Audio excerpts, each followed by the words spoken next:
Hello everyone, welcome back to Biotech Wali. In this video, we will talk about GCMS, that is gas chromatography and mass spectrometry. GCMS एक hybrid separation technique है जो दो techniques को combine करती है, gas chromatography और mass spectrometry. Gas chromatography mixture से components को सेपरेट करती है इंडिविजुअल स्टेट में, और मास स्पेक्ट्रोस्कोपी उस इंडिविजुअल कंपोनेंट की आइडेंटिटी को डिटेक्ट करती है, यानी अननोन मॉलिक्यूल की आइडेंटिटी को डिटेक्ट करती है और बताती है। Now coming to the principle of GCMS. GC works on the principle of volatility. GC जो है वोलेटाइल कंपाउंड्स के लिए यूज की जाती है, और MS वर्क करती है मास टू चार्ज रेशियो पे। ये कैसे यूज हो रहा है इसको हम आगे देखते हैं। Now components of GCMS. GCMS के मेनली 3 कंपोनेंट्स है: GC unit, MS unit and interface between LC-MS. जो GC यूनिट और MS यूनिट को कनेक्ट करता है वो बीच में एक इंटरफेस है। ये किसी भी टाइप का हो सकता है, लाइक जो कॉमनली यूज किया जाता है वो है EII, electron impact ionisation. GC unit के जो कंपोनेंट्स है वो है an injector, a column, an oven, mobile phase, stationary phase. MS unit के जो कंपोनेंट्स है an ionisation, an ion source, an ion guide, a mass analyser और detector. Ion source जो कॉमनली यूज की जाती है वो है MALDI, FAB, ESI। Mass analyser जो कॉमनली यूज किया जाता है time of flight, ion trap, और detectors like photodiode, dynode, electron multiplier, etcetera. Now coming to the diagram of GCMS, and we will understand working of GCMS along with the diagram. Firstly, sample is injected into GC unit injection port where it converts analytes into gaseous form.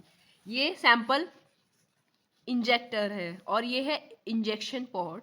यहाँ पे हम sample inject करेंगे जहाँ पे जो हमारा liquid sample है वो वेपराइज्ड हो जाएगा, और यहाँ से हम कैरियर गैस या इनर्ट गैस पास करेंगे। सैंपल वाले मिक्सचर की गैसियस जो वेपराइज्ड हो चुकी है वो मॉलिक्यूल्स और कैरियर गैस दोनों मिक्स हो जाएंगे, और मिक्स होके इस कॉलम से के थ्रू पास करेंगे, कॉलम के थ्रू पास कराएंगे। ठीक है, कॉलम के थ्रू पास करने के बाद in GC column molecules show different retention time due to absorption rate on stationary phase. ठीक है, तो जो मॉलिक्यूल्स हैं वो यहाँ पे डिफरेंट रिटेंशन टाइम शो करेंगे।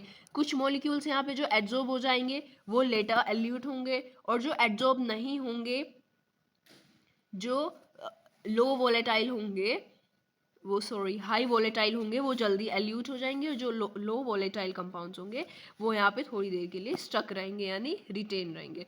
उसके बाद जो सैंपल्स है substances elute from GC column और leaves GC column, they enters into MS unit through interface. जो इंटरफेस बना है उसके थ्रू जो सब्सटेंसेस हैं, जो सेपरेटेड मॉलिक्यूल्स है वो एंटर करेंगे MS यूनिट में। ठीक है, in MS unit separated molecules undergo ionisation process and further detected according to their charge and mass ratio.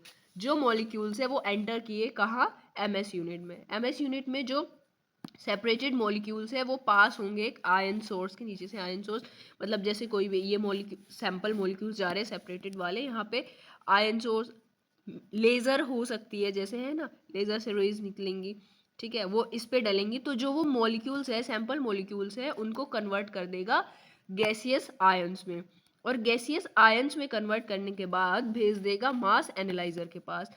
Mass analyser जो है इन गैसियस आयंस को उनके चार्ज और मास मॉलिक्यूलर वेट के बेसिस पे सेपरेट कर देगा, और कुछ molecules as a waste elude हो जाएंगे यहाँ पे। ठीक है, यहाँ पे ये एक हाई वैक्यूम पंप बना है पूरा। ठीक है, और फिर ये मॉलिक्यूल्स जो चार्ज और मास के बेसिस पे अलग हो चुकी हैं वो जाएंगे डिटेक्टर के पास, और डिटेक्टर उन मॉलिक्यूल्स को डिटेक्ट करेगा, उन मॉलिक्यूल्स का मॉलिक्यूलर स्ट्रक्चर बताएगा, उन मॉलिक्यूल्स की मॉलिक्यूलर आइडेंटिटी बताएगा। ठीक है, तो इसको हम एक बार थ्योरेटिकली देख लेते हैं।